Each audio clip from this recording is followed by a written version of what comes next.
12 travel lessons from 2025 and tips for 2026. Hi, I'm Lori, a senior solo traveler, and I spent about 15 weeks traveling in 2025. I took some short trips, but a couple very long ones, including an entire month in Scandinavia and the Baltic region. So with all this traveling, and as a senior traveling solo, I have found myself constantly adapting the way I do things. What worked for me before doesn't necessarily work now. So since we're approaching the end of the year, I thought I'd share some of my travel lessons I learned in 2025 so you can prepare better for 2026. Here goes. Number 1, money exchange. In my recent years of traveling, I have rarely exchanged money. If I do, it's usually $20 to $50, enough to spend on some small vendors or for tips. Most places take credit cards, so cash is generally not needed. However, I do have a few caveats. One, I have found it very difficult to use American Express in many countries, so make sure if you're planning on using your cards that you have a couple choices. Second, Visa and MasterCard are not always accepted equally. I haven't run into this as much recently, but I have in the past run into countries that accept MasterCard but not Visa, or vice versa, so just make sure you check before you go. Third, whatever card you use, check to see if it charges foreign transaction fees. If it does, you may be paying extra on your card for each purchase. If you find your bank is charging for foreign transaction fees, give them a call. They might have another alternative card that you can apply for, or they might waive it on the current card you have, but check before you go. Now, importantly, if you do use a credit card in a foreign country, they will often give you a choice of paying in their currency or yours. Always pay in their currency and let the bank exchange it, which will give you a better exchange rate. And finally, I have found that many countries don't mind it if you use the US dollar because it is considered a stable and valued currency. I often leave my tips in US dollar. However, if your currency isn't the US dollar, it may be useless to them. The local currency is always the safest bet. Number 2, don't get directions from a young person. Okay, this is for all you seniors out there. In all my travels, I've found that getting directions from a very young person isn't always the best idea. Not because they're trying to mislead you. It's just that their concept of how long of a walk or intensity of a hike is different from yours. I can't tell you how many times I've asked a young staff person if something was in easy walking distance, and they're like, oh yeah, it's just around the corner. And an hour later, when I arrive at my destination exhausted, I'm thinking, I probably should have double checked. So I'm not saying don't listen to a young person and take their advice. I'm just saying double check. Number 3, you can't count on good weather. Of course, we all know this, but I'm really amazed at how many travelers I run into that whine and complain when the weather isn't perfect. Trust me, I don't like bad weather either, but I really think a positive attitude can make or break your trip. Always prepare for the worst weather so you can quickly adapt to your circumstances. Try not to let the weather spoil your mood. Embrace whatever weather you have. Maybe that rain will produce a rainbow. Number 4, pack snacks.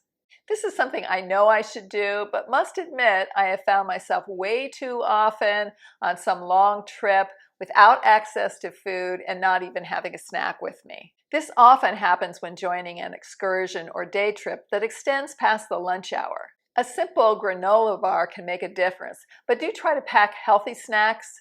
Some junk food will fill you up, but it won't make you feel better. Number 5, research transportation. This is another area where I know I could improve.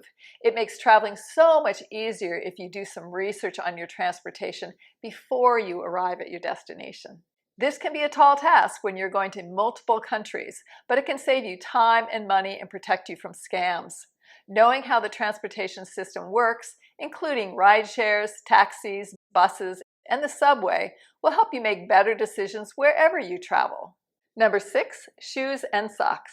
Any traveler needs to take care of their feet, but I think this is especially true for seniors. I think it's important to have an alternative pair of shoes. Even if one pair is comfortable, alternating with another that fits slightly different can save your feet from wear and tear.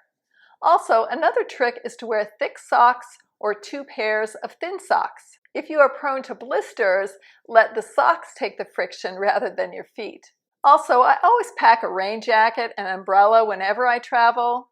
However, I found myself on more than one occasion with soaking wet sneakers.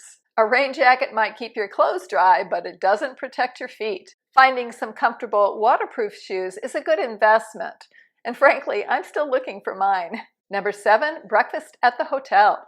In my younger years, I never purchased a breakfast at a hotel where I was staying. I always felt like I could find something cheaper and better outside the hotel. But my thoughts on that have changed. Too many times when I didn't purchase the hotel breakfast, I spent half the morning wandering around trying to find something to eat or waiting in a line to get a table at a restaurant. Since my goal is to have a full day to tour, it's easier to eat at the hotel where you have a wide array of dietary choices, and then you're off on your way very quickly. Unless you know there are numerous breakfast spots near your hotel, take the safe and sure route. Of course, this obviously doesn't apply to hotels that don't offer breakfast, or hostels, or Airbnb type rentals. Number 8, things are closed on Sunday.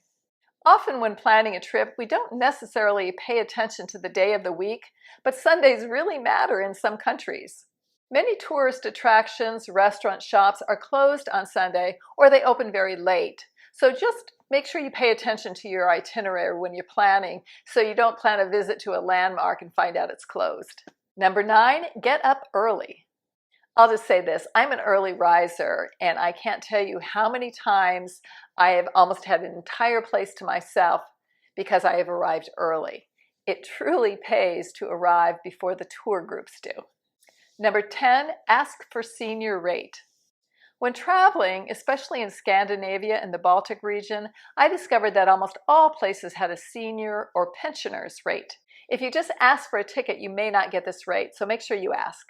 Number 11, customs lines can be obnoxiously long. Okay, so you need to plan ahead when getting off a plane in a foreign country because those customs lines can be incredibly long, sometimes 2 to 3 hours. Use the toilet on the plane at the last possible time before you land at an international airport.